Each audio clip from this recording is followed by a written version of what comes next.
My largest hope when I'm out on the expeditions with the kids is to just have them open up their minds and their hearts even to nature. My hope is that they leave here wondering more and wanting to see more. If they saw the Beaver Lodge, well, maybe I'll come back later and I'll see a beaver. Yeah, be careful. I don't want you guys to wreck it. Do you guys know what those tracks are? No. You have a guess? No. What's really small and really furry Bunny? that you don't like in your house? Mice. Not rats, mice. Yep, I'm pretty sure they're either mice or vole tracks. Vole? All right, well, my name is Jenny Hengel. I'm a volunteer for the environmental education program here at Sherburne National Wildlife Refuge. So I'm kind of a guide or a leader for a group of maybe 5 to 8 kids. The pond out this way we call Beaver Pond because you see that pile in the middle? Yeah. Kind of looks like there's grass growing on it. That is the Beaver Lodge. I have been in wildlife for quite a few years. I went to school for wildlife. One of the things that I knew would be nice to do is to teach people about it. I had always done that. You know, my sister, I feel bad for her sometimes because when we go outside, I'm there pointing everything out to her and getting excited about it. And that's when I realized, you know what, maybe I would enjoy teaching kids. And I wasn't 100% comfortable with kids at that point, and I knew getting into this program would help, and it definitely has. I'm much more comfortable with the kids outside, and I think that's something I noticed, and I love teaching it to them. Is the Beaver Lodge and a beaver dam similar? So, yes, that is a really good question. So, a beaver lodge is where the beaver lives. But a beaver dam is where they make a huge they block the water to make their ponds. Kids can learn about the oak savanna and the wetlands in books and online, but they're not going out and feeling the wind and feeling the wetland plants and hearing the birds.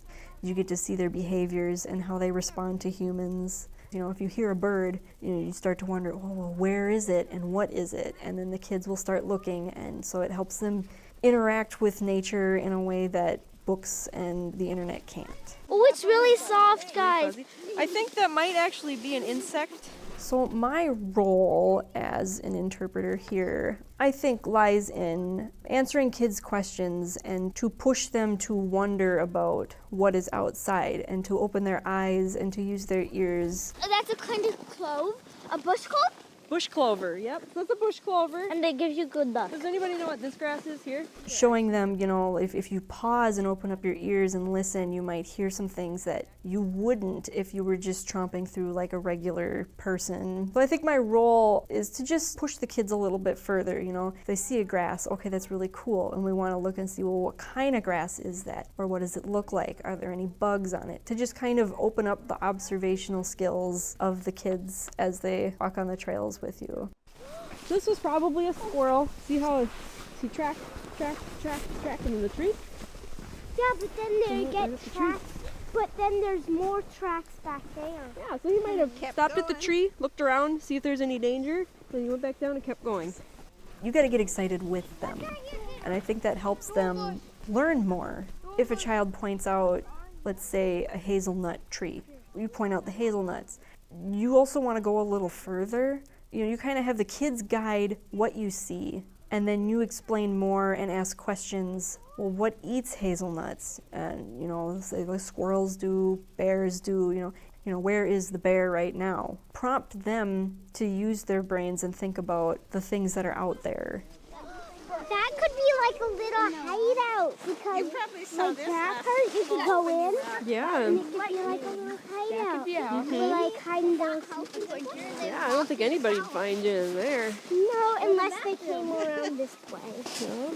The nature program at Sherburne National Wildlife Refuge, usually we have about 2 hours or so with 2nd or 4th graders or some other grades, 15 minutes in the Oak Savannah Learning Center, briefing them, and then we usually go out on nature expeditions outside for about an hour. We show them different habitats, animal clues, and actual animals. Can you help me spell?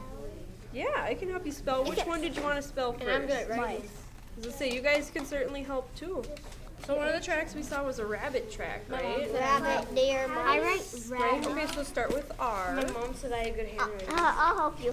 R A B B I T. Good job. And we bring them back in for maybe 15, 30 minutes to do kind of a recap of, what did you see? What questions were you wondering about that were answered? And then we let them go on the bus back to school. We usually wave them off. And the snow looks like from our numbers there's anywhere from 3 to 8.25 inches. So the snow was kind of deep in some areas, wasn't it? And the wind, obviously, where was the wind the highest? It was the highest was 8. Right? miles. And where was that? That was like out of the open. Kind of out in the open, right?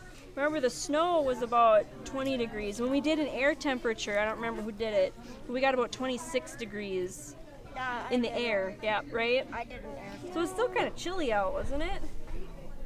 Talking one volunteer to a person who might want to be a volunteer.